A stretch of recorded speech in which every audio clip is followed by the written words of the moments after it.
Halo, assalamualaikum warahmatullahi wabarakatuh. Berjumpa lagi dengan channel YouTube Jendela Kria, menggali ide, mewujudkan kreasi. Pada kesempatan kali ini kita akan belajar bersama-sama bagaimana caranya melapisi permukaan produk dengan menggunakan resin. Pada kali ini kita akan belajar bersama-sama bagaimana proses dari awal memberikan lapisan permukaan pada kulit kerang di sini menggunakan bahan resin bening. Jadi sebelum produk itu dilapisi dengan resin yang sudah kita campur, produk harus dibersihkan terlebih dahulu dengan menggunakan kuas. Jadi bahan-bahan yang digunakan adalah berupa resin bening sebagai bahan utamanya. Untuk bahan pembantunya kita bisa menggunakan pengencer berupa thinner, kemudian bisa juga menggunakan MMA dan monomer. Kemudian pewarnanya, ini kita menggunakan pewarna yang jenis candy tone, jadi bahan-bahan cat minyak yang bersifat candy tone atau transparan supaya permukaan asli dari produk itu masih tetap terlihat. Proses selanjutnya adalah kita menggunakan alat-alat yaitu gelas untuk mengaduk. Gelasnya harus yang transparan ya Kak. Jadi bahan gelasnya harus transparan supaya kita bisa melihat tingkat kejernihan dari resin bening itu. Kenapa kita menggunakan pengencer? Dalam hal ini kita menggunakan thinner supaya gelembung yang ada di dalam resin bisa cepat naik dan tidak mengakibatkan pinhole atau bolong-bolong pada permukaan yang kita lapisi. Jangan lupa kita harus menggunakan sarung tangan juga untuk pengaman supaya resin tidak menempel pada tangan agar mudah dibersihkan. Bahan yang berikutnya adalah pengeras, yaitu berupa katalis. Katalis itu sifatnya pengeras, jadi kalau resin belum dikasih katalis itu tidak akan mengeras. Memang resin mempunyai usia pengentalan sekitar 2 tahun ketika resin itu ada dalam kondisi yang panas atau terbuka. Jadi kalau dalam posisi yang dia kondisi cuacanya sejuk itu akan bertahan selama 2 tahun. Jadi ukuran yang kita gunakan adalah perbandingannya resin 10 bagian, 1 bagian, kemudian adalah pengencer. Prosesnya setelah resin diisi dituang dalam 10 bagian, kemudian kita kasih pengencernya sebanyak 1 bagian, kemudian diaduk. Jangan lupa mengaduknya harus satu arah dan sampai tidak terlihat ada seperti serabut di dalamnya, sehingga itu terlihat betul-betul menjadi sangat rata atau homogen. Selanjutnya, setelah resin diaduk sampai merata, kemudian untuk yang natural kita bisa langsung tambahkan katalis. Katalis itu ukurannya hanya 1% saja, 1% saja dari jumlah resin. Jadi semakin banyak katalis, maka resin akan semakin cepat mengeras, bahkan bisa mengakibatkan resin menjadi terbakar dan hasil produknya nanti bisa menjadi retak. Jadi penggunaan katalis itu harus diperhatikan. Sebenarnya yang baik adalah ketika kita mencampur bahan-bahan kimia, maka sebaiknya menggunakan alat ukur atau timbangan digital supaya akurasinya bisa tinggi. Selanjutnya setelah resin diaduk dengan katalis, itu nanti untuk resin bening jenis yang super ini, jadi resin bening itu ada 2 macam. Ada resin bening biasa yang kalau di pasaran mungkin harganya sekitar 35.000 per kilonya. Kemudian kalau yang resin bening yang kita pakai ini adalah resin bening super, jadi warnanya agak kebiru-biruan. Nanti kalau resin bening yang super ini dicampur dengan katalis, maka dia pertama akan memudar warnanya, akan butek. Setelah itu ketika diaduk terus sampai homogen, dia akan berubah warna menjadi kehijau-hijauan, kemudian juga menjadi kembali bening. Jadi setelah dia menjadi bening, maka resin itu sudah bisa kita aplikasikan untuk melapisi produk.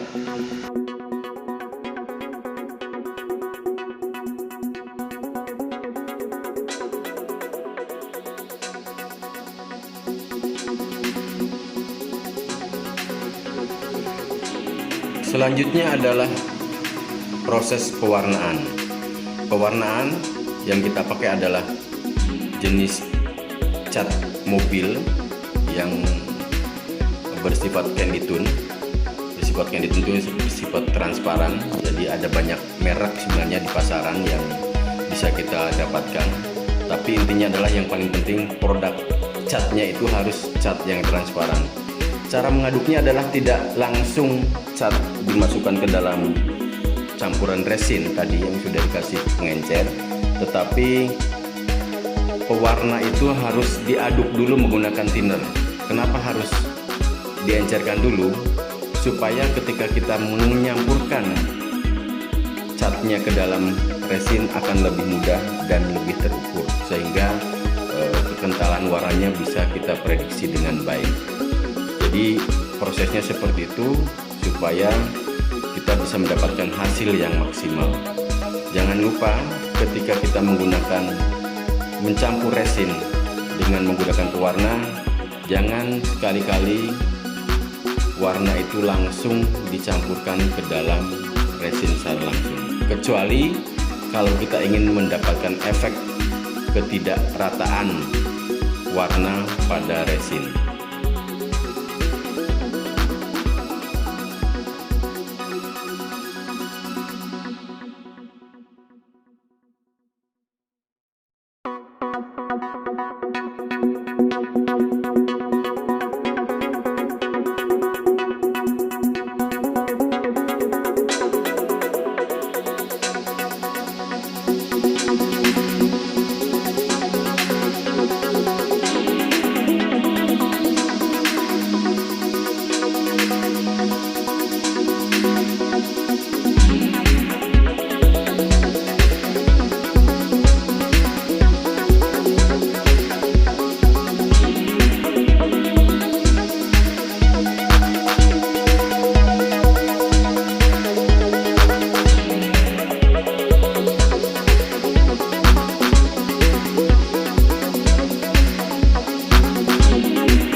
Dalam proses pencampuran warna dengan resin juga dengan katalis sebaiknya tidak dilakukan dengan secara berburu-buru.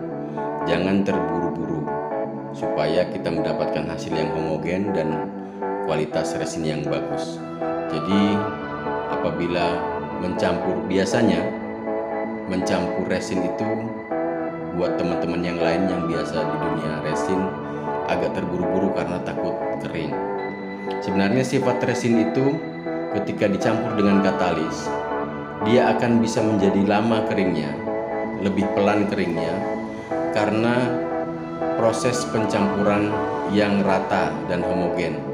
Karena sifat katalis itu adalah apabila partikel-partikelnya terbagi rata di bagian bertemu dengan partikel resin dengan rata juga, maka proses pengeringannya akan lebih lambat dan kualitas resin akan menjadi lebih kuat.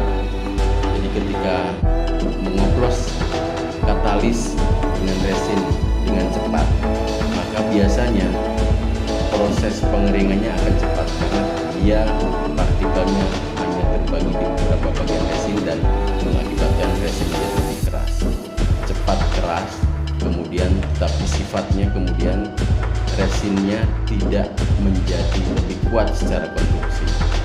Jadi teman-teman harus diperhatikan ketika menyampur resin dengan katalis tidak dilakukan dengan terburu-buru.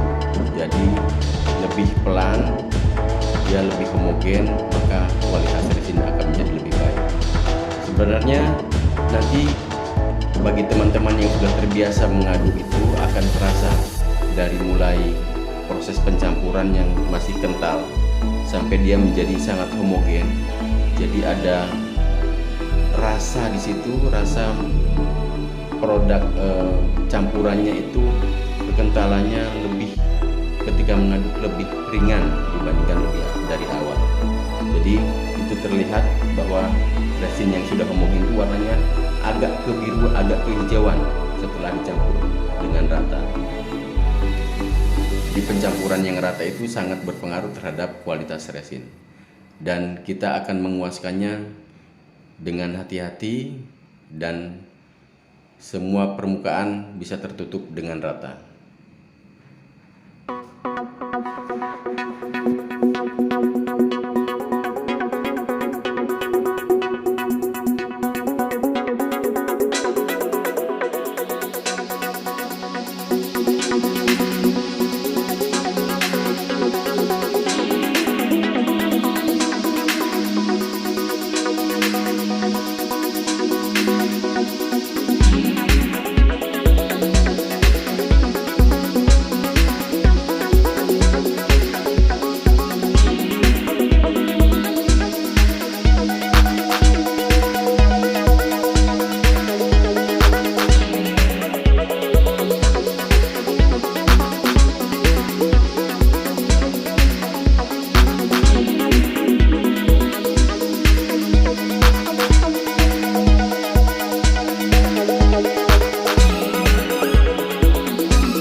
lapisannya nanti semakin tebal akan semakin seperti kaca. Jadi prosesnya dari awal seperti tadi, kemudian yang kita lakukan ini adalah kegiatan yang dilakukan melapisi kulit kerang, kerajinan kulit kerang dengan resin. Barangkali kalau teman-teman nanti ingin berinteraksi atau menanyakan yang lebih lanjut, hal-hal yang mungkin belum dipahami dalam video ini, boleh mengisi komen di bawah Juga jangan lupa kalau dianggap video ini teman-teman ngerasa ada manfaat buat teman-teman, kami mengharapkan subscribe, like, dan komennya jangan lupa, sehingga pengetahuan kita akan bertambah terus-menerus. Sampai berjumpa lagi di video kami berikutnya. Terima kasih sekali lagi. Semoga manfaat buat kita semua. Billahi taufik wal hidayah. Wassalamualaikum warahmatullahi wabarakatuh. Terima kasih.